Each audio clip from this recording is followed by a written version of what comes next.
E aí, galera, então hoje eu vou mostrar como mudar o nome, que eu já mudei, né, que é muito fácil, o jogo atualizou, né. Então, no Clash of Clans, meu nome era Peixe, né, porque eu criei essa conta com 6 anos. Aí tem muita atenção, então já vou...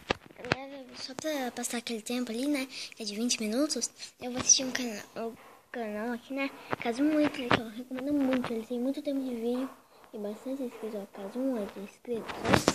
Isso, vai. Eu mando as minhas. Assistir esse canal e fui. Eu vou quando tiver pronto. Galera, eu vim aqui pra você falar que eu tô.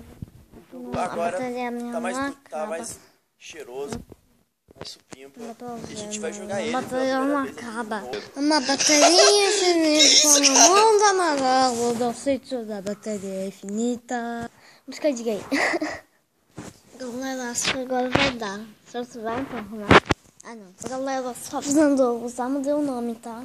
Então vai estar cinza porque eu já mudei, só consegue mudar uma vez, tá? Eu, galera, acho que agora funcionou, a gente pode, né?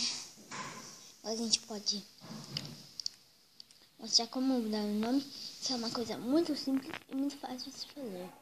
Vamos esperar carregar aqui, porque não deu tempo, né? Vamos esperar. E vamos ali. Cadê eu? Eu vou aqui e alterar nome. Eu já alterei o nome aqui, ó. Lembra que tava Peixe do Gamer, viu? Então, esse foi o tutorial, galera. Foi bem pequeno aí pra vocês, mas eu veria como mudar o nome. Aqui, ó. Não se esqueçam, não é aqui que muda o nome, aqui, ó. Viu? Ó, eu tô só mostrando aqui, ó. Tá. Aqui, ó. Aqui é ajuda esporte pra vídeo. Tá. Aqui é ajuda esporte pra mudar o nome, se você não sabia. Então... E fui. Tchau.